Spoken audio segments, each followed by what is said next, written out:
ஓம் ஞானமூர்த்தீஸ்வர சமேத முத்தார் அம்மனே போற்றி. அனைவருக்கும் வணக்கம். அனுபவம் மற்றும் அருள்வாக்கு ஜோதிடர் செந்தில்குமார் முத்தாரம்மன் பேசுகிறேன். இந்த பதிவில் கடகம் ராசி மற்றும் கடகம் லக்னத்தில் ஒரு ஜாதகர் பிறந்திருக்கார் அப்படின்னா இந்த ஜாதகருக்கு நிரந்தரமான ஒரு வருமானம் வருவதற்கு நீங்கள் செய்யக்கூடிய ஒரு சில பரிகாரங்கள் என்ன? வாழ்க்கையில் ரெகுலராக ஒரு சில விஷயத்தை தொடர்ச்சியாக செஞ்சுட்டு வரும்போது என்ன ஆகுன்னா, அது நல்ல விஷயமோ கெட்ட விஷயமோ நீங்கள் எதை நோக்கி நீங்கள் நகரீங்களோ அதை அப்படியே உங்களுக்கு இந்த பிரபஞ்சம் கொடுத்துக்கிட்டே இருக்கும். அப்போது உங்களுடைய ராசி மற்றும் லக்னத்திற்கு இரண்டாவது ராசி என்று சொல்லக்கூடிய ராசி எது அப்படின்னு கேட்டிங்கன்னா சிம்ம ராசி. உங்களுக்கு வருமானத்தையும் பொருளாதாரத்தையும் குடும்பத்தையும் அதிர்ஷ்டத்தையும் நல்ல குழந்தை பாக்கியத்தையும் கல்வி சம்பந்தப்பட்ட ஸ்தானம் எல்லாமே அந்த 2ஆம் இடம் சம்பந்தப்பட்ட அமைப்பு தான். நீங்கள் பேசுகிறீங்க, உங்கள் பேச்சை ஒரு 4 பேர் கேட்கணும் அப்படின்னாலும் அந்த 2ஆம் இடம் சம்பந்தப்பட்ட அந்த சிம்ம ராசி உங்களுக்கு சிறப்பாக வலுவாக இருந்தால் மட்டும்தான் அந்த அமைப்பு சாத்தியமாகும். அப்போது உங்களுடைய ராசி லக்கணத்துக்கு 2ஆம் இடம் என்று சொல்லக்கூடிய அந்த சிம்ம ராசியை நீங்கள் வாழ்நாளில் தினசரி ஏதோ ஒரு ரூபத்தில் நீங்கள் இயக்கி கொண்டே இருக்கும்போது என்ன ஆகுன்னா உங்களுக்கு வரக்கூடிய வருமானம் தடையில்லாமல் அப்படி வந்துகிட்டே இருக்கும். ஏன்னா இன்னைக்கு வருமானம் ரொம்ப ரொம்ப முக்கியம். நீங்கள் எவ்வளோதான் பெரிய லக்ஸரியான ஒரு வாழ்க்கை வாழ்ந்துட்டு இருங்க, கடனோட வாழ்ந்துட்டு இருக்குங்க, நிரந்தர வருமானம் வரல அப்படிங்கும்போது வாழ்க்கை தடம் புரண்டு போகும். காசு பணம் இல்லைன்னா இன்னைக்கு உலகத்தில் யாருமே மதிக்க மாட்டாங்க. சொந்த பந்தம் உள்பட ஃப்ரெண்ட்ஷிப் உள்பட யாருமே மதிக்க மாட்டாங்க.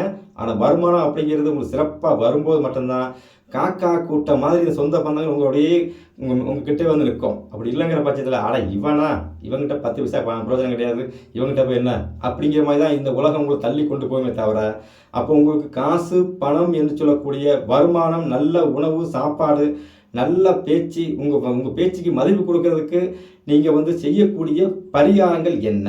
வாழ்க்கையில் நீங்கள் அன்றாடம் செய்யக்கூடிய விஷயங்கள் என்ன? ஒரு 10 விஷயத்தை எளிமையாக சொல்கிறேன். உங்கள் ராசி லக்கணத்துக்கு 2வது ராசி என்று சொல்லக்கூடிய ராசி சிம்ம ராசி. சிம்மம் என்றால் என்ன?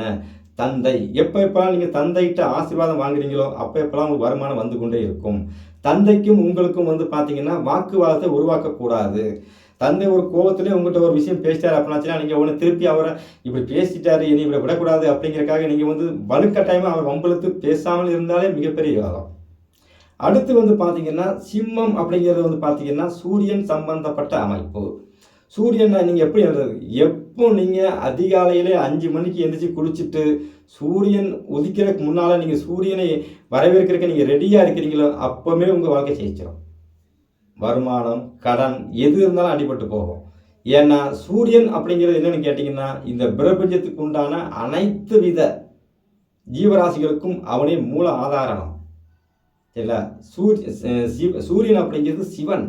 அப்போது நீங்கள் சூரிய நாராயணனை நீங்கள் காலையிலே தூங்கி எந்திரிச்ச உடனே 6 மணிக்கு எந்திரிச்சு 6:45 வரும்பொழுது அந்த சூரியன் 6 மணிக்கு உதிச்சாலும் சரி 7 மணிக்கு உதிச்சாலும் சரி அந்த சூரிய உதயத்தை சிகப்பு மஞ்சள் கலரில் அப்படியே சூரியனை எந்திரிச்சு வெளியே வருவார் பார்த்தீங்களா?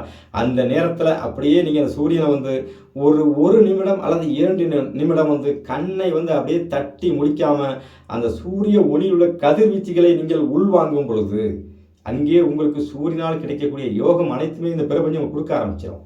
ஏன்னா இந்த பிரபஞ்சத்துக்கே தலைவன் அவர் தான். அவரே சிவன்.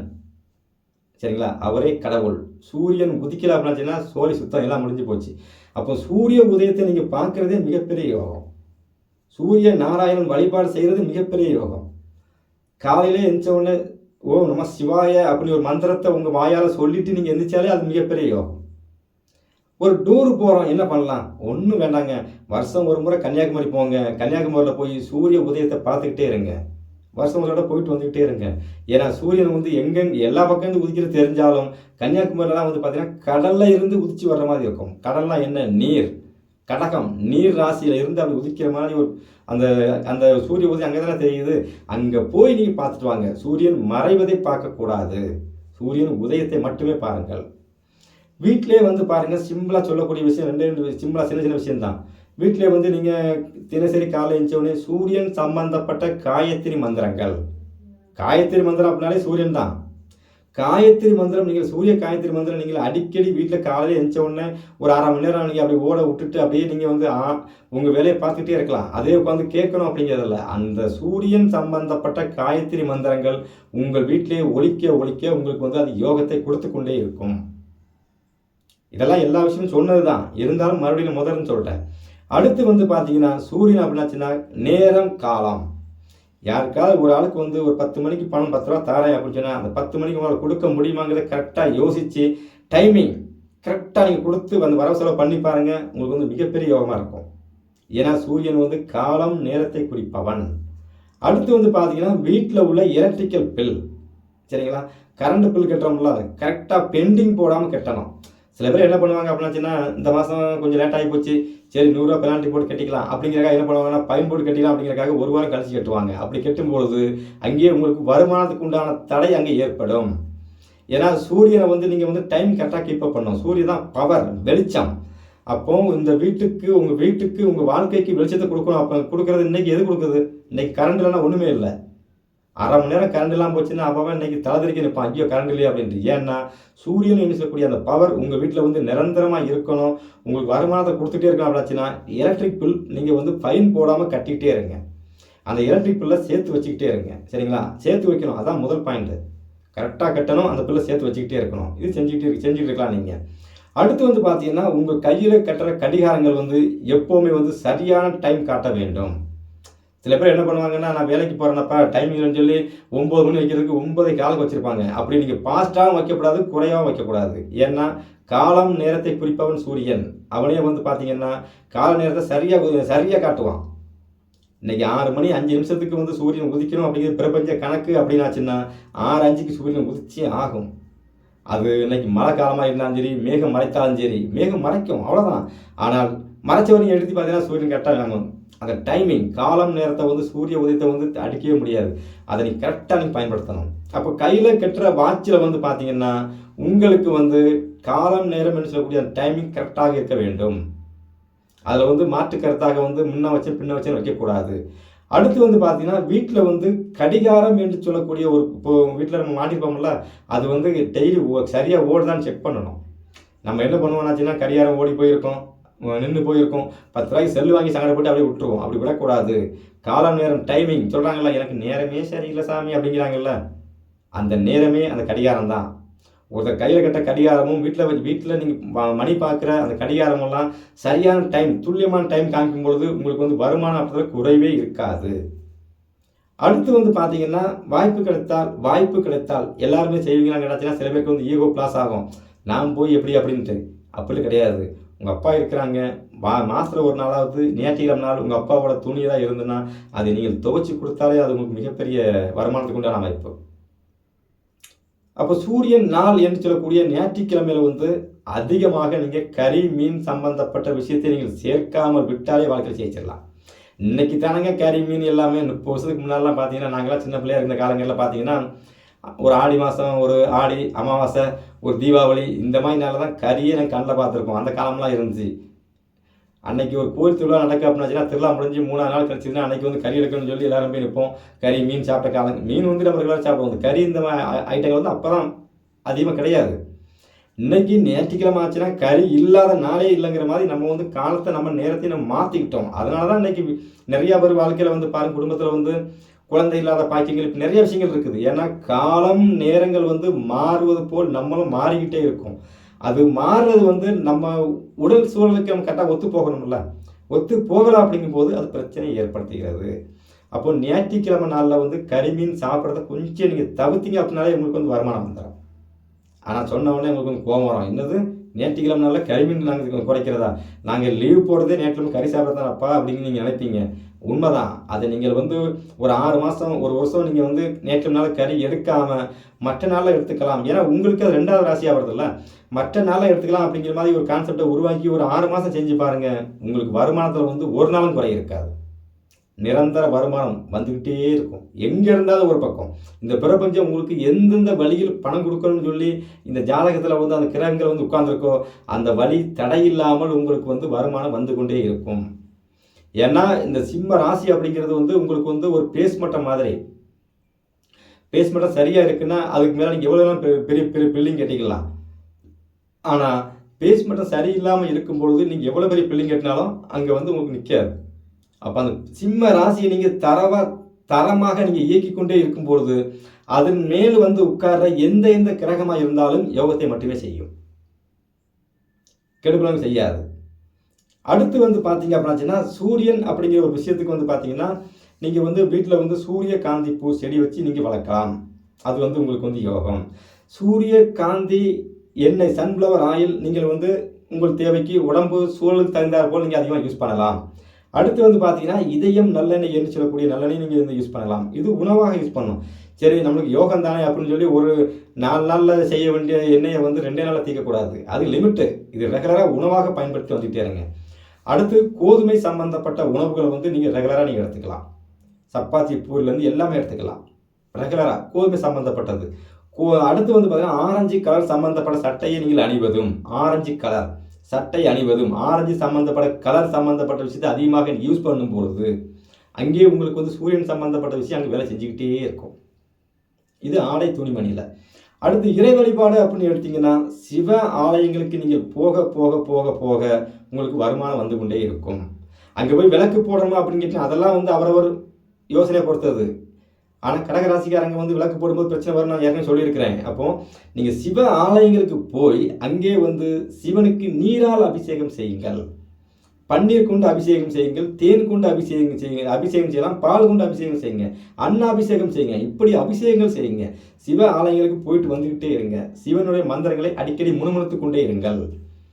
அடுத்து வந்து பார்த்தீங்க அப்படின்னாச்சுன்னா சூரியன் சிம்ம ராசி அப்படிங்கிறது வந்து மலங்காட்டை குறிக்கிறதுக்கு உண்டான ராசி. சிங்கம் எங்கே வாழும்? மலைகளில் தானே வாழும், காடுகளில் தானே வாழும். அப்போ எப்போ ஒரு சிம்ம கடகராசியில் பிறந்த அன்பர் வந்து ஒருவர் வந்து மலை மேல் இருக்கும் தெய்வங்களை அதிகமாக இவர் போய் தேடி போய் வழிபாடு செய்யும் பொழுது அங்கே உங்களுக்கு வந்து வருமானத்தில் வந்து ஒரு நாளும் குறை இருக்காது. கடகராசி கடகலக்கணத்தில் பிறந்துட்டோம், நம்மளுக்கு வந்து திருச்செந்தூரில் தான் போய் வழிபாடு செய்யணும் அப்படின்னு நினைக்கிறதை விட திருப்பரங்குன்றம், பழனிமலை இது போன்ற கோவிலை வழிபாடு செய்வது உங்களுக்கு யோகம். மருதமலை இது போன்ற கோவில். ஏன்னா உங்கள் ராசி இலக்கணத்துக்கு 2வது ராசி வந்து சிங்கம் வாழ்கிற குகை சம்பந்தப்பட்ட ராசி. சிங்கம் வாழ்றது மலங்காட்டில் தான் வாழும். அப்போ எப்போ நீங்கள் வந்து வருஷம் ஒரு தடவையாவது நீங்கள் மலை ஏறி நீங்கள் வழிபாடு செய்கிறீங்களோ அப்போவே உங்களுக்கு வந்து வருமானத்தில் குறையில்லாமல் இறைவன் அங்கே கொடுக்க ஆரம்பிச்சிருவான். அதுக்கு வந்து கிரகங்கள் எங்கே வேணாலும் இருந்து போட்டு நீங்கள் மலை, ஏன்னா சிம்மம் அப்படிங்கிற அந்த மலங்காட்டு குடிக்கிறக்குள்ள ராசி அப்படிங்கிறதுனால நீங்கள் அதை அதிகமாக நீங்கள் அந்த மலை மேல் இருக்கிற தெய்வத்தை நாடுவதும் மலை மேல் ஏறுவதுமே உங்களுக்கு யோகம். சபரிமலைக்கு மாலை போட்டிருக்கேன், வருஷம் போயிட்டுருக்கேன், சூப்பராக இருக்கும். திருவண்ணாமலை போயிட்டுருக்கிறேன் வருஷம் சூப்பர். மருதமலை போயிட்டுருக்கிறேன் ரைட்டு, சரிங்களா. பழனிமலை போயிட்டுருக்கேன் சிறப்பு. இப்படி மலை மேல் இருக்கும் தெய்வங்களை, குன்றின் மேல் இருக்கும் தெய்வங்களை, பெரிய மலை மேலே இருக்கிற தெய்வம் அப்படின்னா சிவன், சரிங்களா. கைலாய மலை நம்ம அங்கே போக முடியாது. குன்றின் மேல் இருக்கிற தெய்வம் அப்படிங்கிறது பார்த்தீங்க அப்படின்னா சின்ன திருப்பரங்குன்றம், பழனிமலை இதெல்லாம் சின்ன மலை. இந்த மாதிரி மலை மேலே இருக்கிற தெய்வங்கள். அப்போ அடிக்கடி நீங்கள் மலை ஏறி வழிபாடு செய்வது உங்களுக்கு வந்து யோகம். அடுத்து வந்து பார்த்தீங்கன்னா சிம்ம ராசி வந்து காலதேவ கணக்குப்படி பார்த்தா 5ஆம் இடமாக வேலை செய்யும். சின்ன சின்ன குழந்தைகளுக்கு உங்களால் முடிஞ்ச ஒரு சில உதவிகள் செஞ்சுக்கிட்டே இருங்க. படிக்கிற குழந்தைகள் எந்த குழந்தையாக இருந்தாலும் சரி. அடுத்து தாத்தா பாட்டி இருக்கிறாங்கன்னா அவங்கள்ட்ட ஆசீர்வாதம் வாங்கிக்கிட்டே இருங்க. ஏன்னா காலதேவ கணக்குப்படி அந்த சிம்ம ராசி வந்து வேலை செய்து கொண்டே இருக்கும். ஒரு வண்டலூர் ஜூ இந்த மாதிரி இடங்களுக்கு போகிறோம், ஒரு மிருக சாலைக்கு போகிறோம், அங்கே சிங்கம் இருக்குன்னா அந்த சிங்கத்தை வந்து நீங்கள் துன்புறுத்தாமல் அந்த சிங்கம் இருக்கிற அந்த கூண்டு பக்கத்தில் நீங்கள் போய் ஒரு 1/2 மணி நேரம் நிற்கிறீங்கன்னு வைங்களேன், அந்த சிங்கம் சம்பந்தப்பட்ட உடலில் இருந்து வர்ற ஒருவித வாடைகள், சரிங்களா, அது வந்து உங்களுக்கு வந்து புத்துணர்ச்சியை கொடுக்கும்.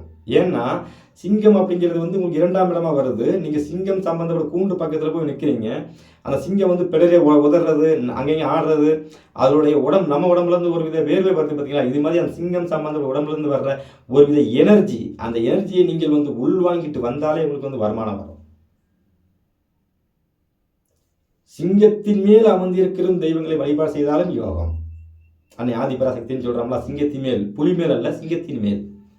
சிங்கத்தின் மேல் அமர்ந்திருக்கும் தெய்வங்கள், இந்த மாதிரி தெய்வங்கள் எல்லாமே உங்களுக்கு யோகம். அடுத்து வந்து பார்த்தீங்க அப்படின்னாச்சுன்னா ஏதாவது ஒரு கோவிலுக்கு நீங்கள் போகிறீங்க, அந்த கோவிலில் வந்து பார்த்தீங்கன்னா கருவறைக்குள்ளேயோ கோவில்லையோ வந்து ஒரு எலக்ட்ரிக் பல்ப்பு சொல்லக்கூடிய டியூப் லைட்டு பல்ப்பு ஏதாவது பீஸ் போய் இருந்துச்சுன்னா உடனே அதை பிடிக்கி தூர போட சொல்லிட்டு உங்கள் செலவில் வந்து அந்த டியூப் லைட் பல்ப்பு வாங்கி மாட்டுங்க. உங்கள் வாழ்க்கையில் பிரகாசமாக இருக்கும். ஏன்னா அது சூரியன் அப்படிங்கிறது வந்து பார்த்தீங்கன்னா பவர், எலக்ட்ரிக்கல் பல்ப்பு, சரிங்களா. அப்படி நீங்கள் அதை வாங்கி போடும்போது அங்கே சிம்ம ராசி வேலை செய்ய ஆரம்பிச்சிடும். இறைவன் சன்னிதானத்தில் போய் நீங்கள் ஒரு விஷயம் செய்யும்போது என்ன ஆகுன்னா உங்களுக்கு வருமானத்துக்கு தடை இல்லாமல் அப்படியே அந்த இறைவன் உங்களுக்கு நகட்டி கொடுத்துக்கிட்டே இருப்பான். ஏதோ ஒரு விதத்தில் வந்துகிட்டே இருக்கும். சில பேருக்கு வந்து 2 மாதம் வருமானம் வரும், 6 மாதம் வருமானம் வராது. சில பேருக்கு வந்து வருஷம் ஃபுல்லாகவே வருமானம் இல்லாமல் இருக்கும். சில பேருக்கு வருஷம் ஃபுல்லாக வருமானம் கொட்டுன்னு கொட்டும். இவங்களாம் பாருங்கள், நிரந்தரமாக ஏதோ ஒரு விஷயத்தை இப்போ நான் சொல்லிட்டு வர விஷயத்தில் வந்து கிட்டத்தட்ட ஒரு 5 விஷயமா கடைப்பிடிச்சிக்கிட்டே இருப்பாங்க. அப்போ என்ன ஆகும், நிரந்தர ஒரு வருமானம் வந்துக்கிட்டே இருக்கும்.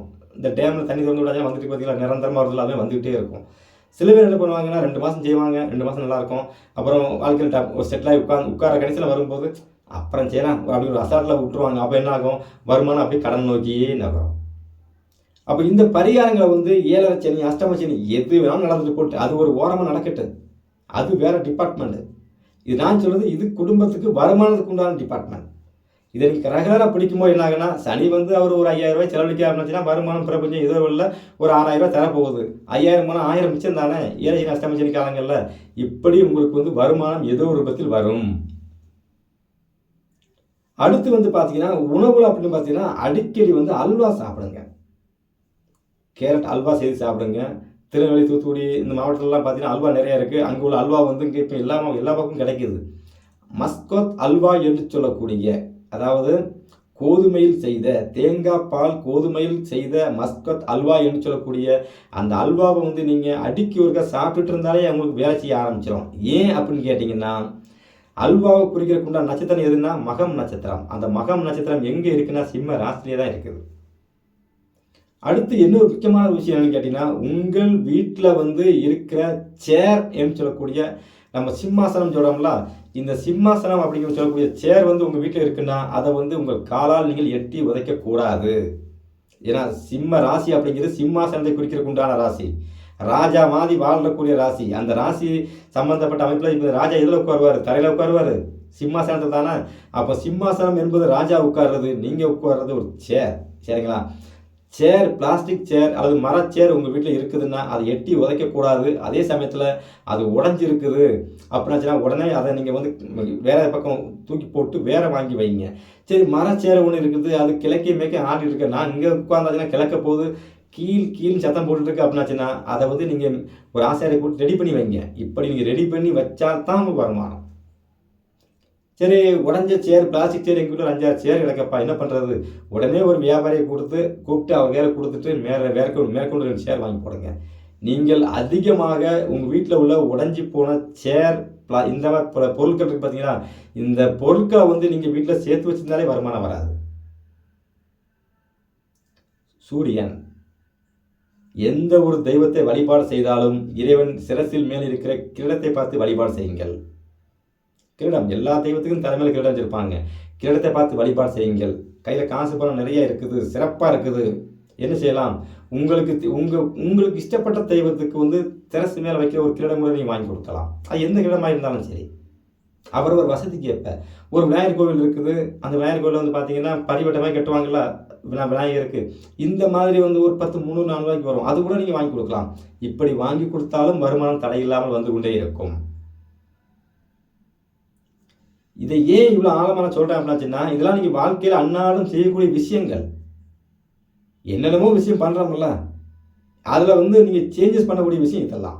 இதை நீங்கள் ரெகுலராக கடைப்பிடிச்சிக்கிட்டே இருக்கணும். சில பேருக்கு வந்து பார்த்தீங்கன்னா என்ன பரிகாரம் செஞ்சாலும் சரி அவங்க வருமானம் அப்படி தடையாகவே இருக்கும். அப்படிப்பட்டவங்க வந்து என்ன பண்ணீங்க அப்படின்னாச்சுன்னா, அப்பா இருக்கிறாங்கன்னா தினசரி அப்பா காலை தொட்டு வணங்குங்க, அப்பாவுக்கு செருப்பு வாங்கி கொடுங்க, அப்பாவை நல்லா பார்த்துக்குங்க. இதுவே உங்களுக்கு வந்து வருமானத்துக்கு உண்டான சூழல் வந்துடும். அடுத்து வந்து பார்த்தீங்க அப்படின்னாச்சுன்னா, அடிக்கடி பவர் ஆஃபீஸ் இருக்குல்ல, எலக்ட்ரிக்கல் பில், கரண்ட் பில் கட்டோம்ல, அந்த பவர் ஆஃபீஸுக்கு போயிட்டு வந்துக்கிட்டே இருங்க. பெரிய பெரிய அரசியல் தலைவர்கள் இருக்கிறாங்கன்னா அந்த மாதிரி கூட்டம் நடத்துவாங்கல்ல, அந்த கூட்டங்கள் நடக்கிற இடத்துல போய் நீங்கள் கலந்துக்கணும் அப்படிங்கிறது இல்லை, அந்த இடத்துல ஒரு 5 நிமிஷம் நின்றுவாங்க. ஏன்னா சூரியன் அப்படிங்கிறது வந்து அரசியல் தலைவர்கள் சம்மந்தப்பட்ட அமைப்பு. அரசியல் தலைவர்கள், அரசு விழா சம்மந்தப்பட்ட ஒரு விஷயம் நடக்குது, அங்கெல்லாம் நீங்கள் போயிட்டு வரலாம். ஏன்னா அங்கெல்லாம் போகிற சூரியனுடைய ஆதிக்கம் அதிகமாக இருக்கிற இடம். அந்த இடங்களுக்கு நீங்கள் போவது, அப்படி போயிட்டு அங்கே போய் சிறை எடுத்துடக்கூடாது, அங்கே போய் அவனை பேசுகிறவங்களை சண்டை எடுத்துடக்கூடாது. போனோமா, நம்மளுக்கு வந்து கிரக தூண்டுறதுக்காக போகிறோம், 10ஓட 11 நிற்கிறோம், அவன் நின்றுட்டு உடனே அப்படி கிளம்பி வர்றோம், அவ்வளோதான். இந்த மாதிரி ஒரு சூழல் நீங்கள் உருவாக்கி வைக்கலாம். அடுத்து உங்களுடைய குலதெய்வம் என்று சொல்லக்கூடிய தெய்வம் வந்து உங்களுக்கு வந்து மறைமுகமாக குடும்பத்தையும் வருமானத்தையும் ஏதோ ஒரு ரூபத்தில் கொடுத்து கொண்டே இருக்கும். ஏன்னா காலதெய்வ கணக்குப்படி உங்களுக்கு 5ஆம் இடம் உங்களுக்கு குலதெய்வத்துக்கு உண்டான ஸ்தானம். தாத்தா பாட்டிக்கு உண்டான ஸ்தானம் காலதெய்வ கணக்குப்படி பார்த்தீங்கன்னா சிம்ம ராசி. அப்போ உங்களுடைய குலதெய்வம் என்று சொல்லக்கூடிய ஒரு அந்த கிரகம் வந்து உங்கள் லக்கணப்படி உங்கள் லக்கணத்துக்கு 5ஆம் இடம் என்று சொல்லக்கூடிய கடகராசி வந்து கெட்டு போயிருக்கு அப்படின்னாச்சுன்னா, இந்த சிம்ம ராசி வலுவாக இருந்தால் இந்த பிரபஞ்சம் ஏதோ ஒரு ரூபத்தில் வந்து உங்களுக்கு வந்து மறைமுகமாக இந்த பிரபஞ்சம் கொடுக்குற விஷயத்தை கொடுத்துக்கிட்டே இருக்கும். அப்போ நீங்கள் அதை கரெக்டாக கடைபிடிக்கணும். அப்போ சிம்ம ராசி நீங்கள் இயக்கிக்கிட்டே இருக்கணும். குலதெய்வம் கோயிலுக்கு நம்ம போனால் பிரச்சனை வருது, வேண்டாம் விட்டுருங்க. ஆனால் இந்த விஷயத்தை நீங்கள் செஞ்சுக்கிட்டே இருக்கும்போது குலதெய்வம் என்று சொல்லக்கூடிய ஒரு விஷயம் வந்து மறைமுகமாக உங்களுக்கு வந்து பின்னால் இருந்து உங்களுக்கு உதவி பண்ணிகிட்டே இருக்கும். இப்போ சினிமாவில் வந்து பார்த்தீங்கன்னா பாடலாம் படிக்கிறாங்க, அவங்க பாடுற பாட்டாக கிடையாது. பின்னால் வந்து இப்போ எடிட் பண்ணி போடுறாங்கல்ல, பின்னால் வந்து படிக்கிற ஒரு ஆள் பாடகிற ஒரு ஆள் நம்ம நடிக்க, இது மாதிரி தான் வாழ்க்கையில் இப்படித்தான் சில விஷயம் அரங்கேறி வந்துக்கிட்டே இருக்கும் மறைமுகமாக. அப்போ நீங்கள் தினசரி செய்யக்கூடிய விஷயங்கள் என்ன? ஏன்னா இது போதும், இதே வீடியோ 20 நிமிஷம் தாண்டிட்டு இதுக்குள்ள போனால் நீங்கள் உங்களுக்கு பார்க்குறதுக்கு மனசு வர தாண்டி போயிருவீங்க. அதனால் நீங்கள் செய்யக்கூடிய விஷயம் என்ன? பொதுவாக வந்து சிம்ம ராசியை நீங்கள் இப்படி இயக்கிக்கிட்டே இருங்க. கோதுமை அரைக்கிறாங்க, அந்த மில்லுக்கு போகிறீங்க, கோதுமை அரைக்கிறீங்க, வீட்டுக்கு கொண்டு வர்றீங்க. அந்த கோதுமை மாவை நீங்கள் வந்து எந்த வழி வேணாலும் நீங்கள் பயன்படுத்திக்கலாம். லேசாக சுட வச்சு வறுத்து சர்க்கரை போட்டு சாப்பிட்டுக்கலாம். அதை பூரி, சப்பாத்தி, சரிங்களா, அல்வா, அதில் கோதுமையில் என்னென்ன உணவுகள் இருக்கோ அனைத்து வகையான உணவுகளையும் நீங்கள் நிரந்தரமாக எடுத்துகிட்டு வந்துக்கிட்டே இருங்க. வாழ்க்கையில் இப்படி தொடர்ச்சியாக ஒவ்வொரு விஷயம் செய்யும் பொழுது கண்டிப்பாக உங்களுக்கு வந்து சிம்ம ராசி உங்களுக்கு சாதகமாக இயங்கிக் கொண்டே இருக்கும்.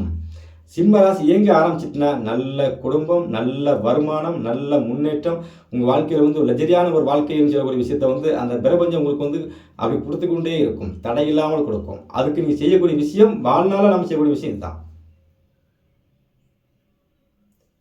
அடிக்கடி ஓம் நம சிவாய, சிவாய நமக, சிவன் சம்பந்தப்பட்ட மந்திரங்களையும் சூரியன் சம்பந்தப்பட்ட காயத்ரி மந்திரங்களையும் அடிக்கடி நீங்கள் கேட்கும்போது சிறப்பு.